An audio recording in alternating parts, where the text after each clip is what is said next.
불의의 해상사고로 아깝게 목숨을 잃은 꽃봉오리들이 정치적 쇼에 끌려다니면서 이승에서도 편할 날이 없을 것 같다.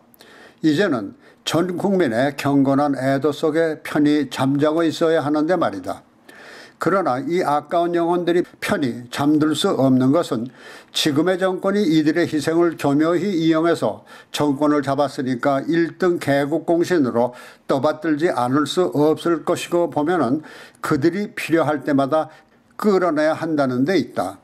그래서 벌써 5년이 넘은 세월호를 아직도 우려먹는 가운데 정권 차원에서는 효력이 나지 않을 것 같으니까 둘러리로 내세운 것이 이른바 남한의 국영방송이라는 KBS 같다.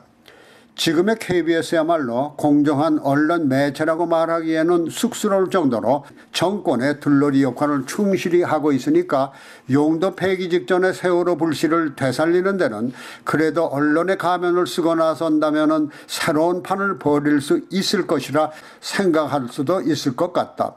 그런데 문제는 그 불씨를 되살리는 과정에서 좌파들이 항상 비난해왔던 군사정권의 정보기관이 자행하던 짓거리를 모방했다는 것이다.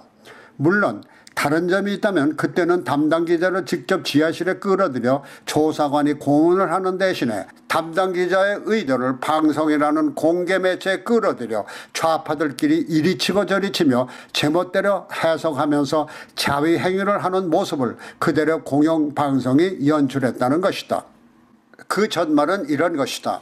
영국인 언론인으로 지난 1982년부터 37년 때 한국의 사회를 둘러본 마이클 브린 전 서울 외신기자 클럽 회장이 세월호 희생자들이 정치적 의도에 희생당하고 있다는 요지와 함께 광화문 광장에 세월호 추모 시설을 설치하는 데 반대한다는 내용의 칼럼을 지난 6일에 쓴 것이 발단이었다. 이 칼럼이 나간 후인 19일 KBS 기자의 황당한 질문을 받았다는 것이다. 마이클 브린 기자가 쓴 원문을 보자고 요청했다는 것이다.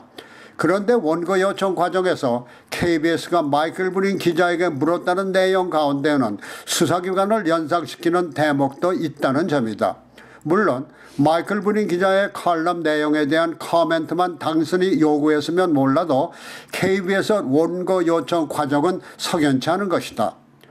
군사정부 시절에는 정보기관의 언론 담당 요원이 아예 언론사에 상근하면서 기사 검열을 한 적이 있으며 원고를 가져간 시절도 있었는데 37년간 남한을 지켜본 마이클 브린 기자가 이번 KBS의 원문 요청을 고리주의 시대 안기부 직원이 외신기자 사무실에서 원고를 걷어가던 일이 떠오른다고 말했는데 원고를 걷어가던 기간만이 달라졌을 뿐 그 행태는 권위주의 시대나 마찬가지라는 지적일 수도 있다.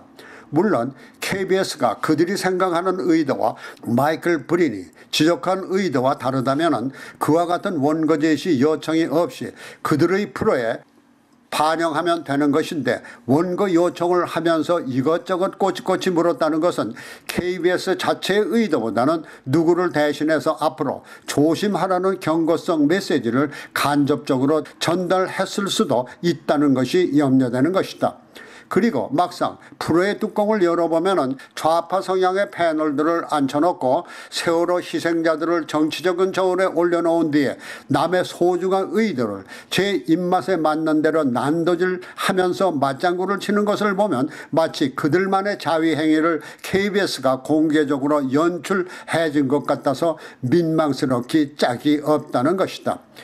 이것이 지금 정권의 둘러리 역할을 하는 남한의 일부 언론기관들의 민낯이지만은 민주주의를 일으켰다는 좌파의 자존심에 상처를 입히지 않기 위해서는 고리주의 시대에나 있을 법한 이와 같은 추한 민낯은 누구이든 일찍이 말끔하게 씻어내야 할 것이다.